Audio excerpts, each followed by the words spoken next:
yoo xiqqaate qarshii miliyoona 22 wayii nama badhaasneerra jechuudha. Kana kan badhaase immoo waliin taanee hojjenneeti malee kophaa keenya waan finne hin qabnu.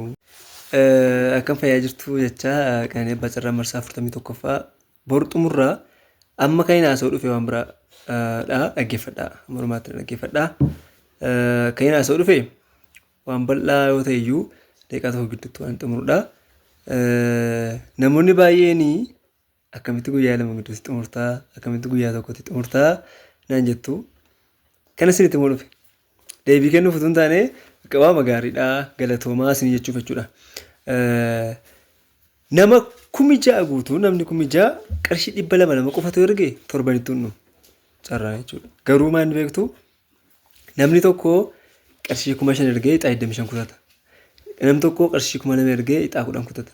Namni tokko qarshii 1,000 ergee ixaa 5 kutata jechuudha. Namoonni baay'een qarshiin 200 xiqqaateera. Qarshii 1,000 qarshii 2,200 tolgutiiti konkolaataa godheedhu. Garuu konkolaataa gaafan gochuu yaadu immoo namoonni baay'een harka qalleessaa hojii kana siluma kan eegallee nama waan qabne walitti buusanii hojii uumuu fi akkasuma aadaa wal gargaarsaa of keessatti haammatee qaba. Akkasuma namni buna waan dhugurraa qarshii 200 qarshiin 200 amma yoo isinirraa citee qarshiin 200 isiniif yoo isinirraa citee bunayyuu misaayyuu laaqnayyuu birrii meeqa baastu qarshii 200 gaafa isinirraa citee carraa kana yaaltan garuu yooma tasa marsaa 20 marsaa 40 marsaa 50 yoo dhabdanii uumaa isinitti hin fakkaatu jechuudha. Garuu isa ba'uuf garuu gammachuu guddaadha, hojii guddaadha, qabeenya guddaadha jechuudha. Sirriidha tarii marsaa 40 guutuu yaalee marsaa 40 200 gaafa baay'isu birrii mana ta'e jechuu dandeessu. Garuu kan bunatti baastan garuu meeqa ta'a? Gatii walitti dhiyaataniif iyyuu guddaa ta'e malee guyyaa guyyaatti birrii isin baastan ummaa dargaggoonni keenya beektu. Guyyaa guyyaatti birrii nga baastu mana bunaatti, mana misaa, mana qursii, mana biraataa jechuudha. Naa 200 kan yaalchisuu barbaannee fi namni hin qabnes ayaalu. Fakkeenyaaf amma 200 konkolaataa kun naatuun jedhee 200 jalqabee amma kan kutu nama akkamiiti? Nama suuqii qabu, guddaa qabu, suuqii xinnoo miti. Nama konkolaataa qabu, namni warri baay'ee qaban iyyuu baay'een kutanuu jechuudha. Maaliif galiin isaanii jarri iyyuu torbanitti 200 waan ta'eef. Kanaafiyyuu qarshii 200 garuu hundiyyuu kutata. Abbaan barbaade garuu qarshii 200nis ixaa 10 yaaluu danda'a. Qarshii 3,000nis ixaa 15 yaaluu danda'a jennee giddu galeessa qoranneeti. Fakkeenyaaf namni yeroo hundumaa paadii tokko guutuu qarshii 20,000 kutatu jira. Ixaa 20, ixaa 100.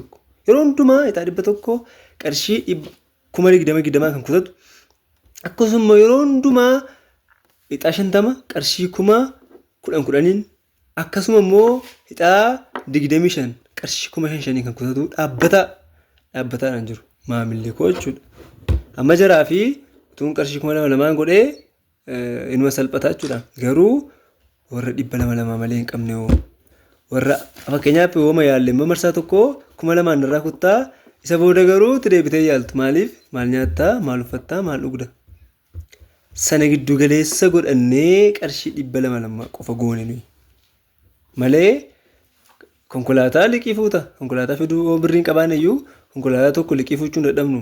Konkolaataa tokko liqii fuunaa kunna hin baasna amma liqii fuunaa kunna hin baasna birrii makeessan irraa kaffallaa jechuudha.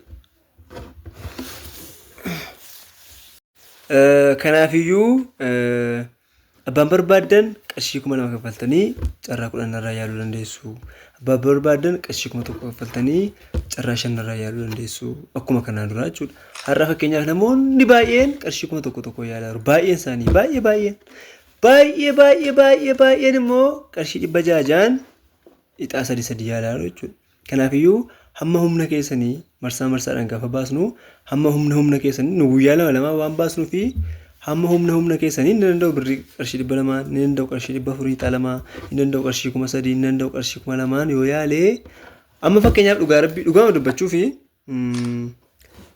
waggaa tokko hojii kana jalqabuun keenya ganaadha waggaan guunnee garuu dhaabbatumti guddaan nu amma ijoolleedha baay'annee hojjennaa qarshii isin qabnaaf hojii kanatti galle tun taane akkamitti akka hojii kanatti gallee erga hojii kana keessa galle immoo chaalenjii akkamii akka nu mudate gaaf tokko seenaadha gaaf tokko nanaasaa amma naasa'u waan baay'eetu nama mudata garuu amma kana gidduutti marsaa 40 baasuun amma kana gidduutti marsaa 40 yookiin nama 40 badhaasuun marsaa lama tokkoffaa lamaffaa sadaffaan akkuma jirutti ta'e amma kana nama badhaasuu jechuun yookiin ana badhaasatu hin taane isinii kan badhaase garuu amma kana nama harkaa walitti qabanii nama wajjin walii galanii waan kana gochuun iyyuu waan guddaadha yaada jechuun isinii gala waan guddaadha. Tilmaama isaa beektu yoo xiqqaate qarshii miliyoona 22-3 wayii nama badhaasneerra jechuudha. Kana kan badhaase immoo waliin taanee hojjenneeti malee kophaa keenya waan finne qabnu jechuu barbaada. Akkamitti yaalama warra jettanu Qananii Abbaa Carraa jettanii sarchii gootu FB koos yoo barbaadan informationii, Telegiraamii koos yoo barbaadan informationii, akkasuma immoo YouTube koos yoo barbaadan TikTokii hundisaa'uu Qananii Abbaa Carraa jedhee waan jiru sooshaal miidiyaa hundisaa sarchii gootanii waan jiru achirraa ilaaltanii carraa keessa yaaluu dandeessu jechuudha. Carraa gaarii isiniif ta'u viidiyoo kana mormaatti waan dhaggeeffataniif galatoomaa koppii liinkii sheer gochuun lagattinaa isin jenna. Carraa gaarii isiniif ta'u marsaa 41ffaa baasuuf guyyaa tokko qofa tafee Febraarii 12 natti fakkaata kan ba'u. Febraarii 12 natti fakkaata yoon jechuu baadhee boru isiniin gadhiisa isaatiin ba'u. Carraa gaarii isiniif ta'u doona ganaa bula.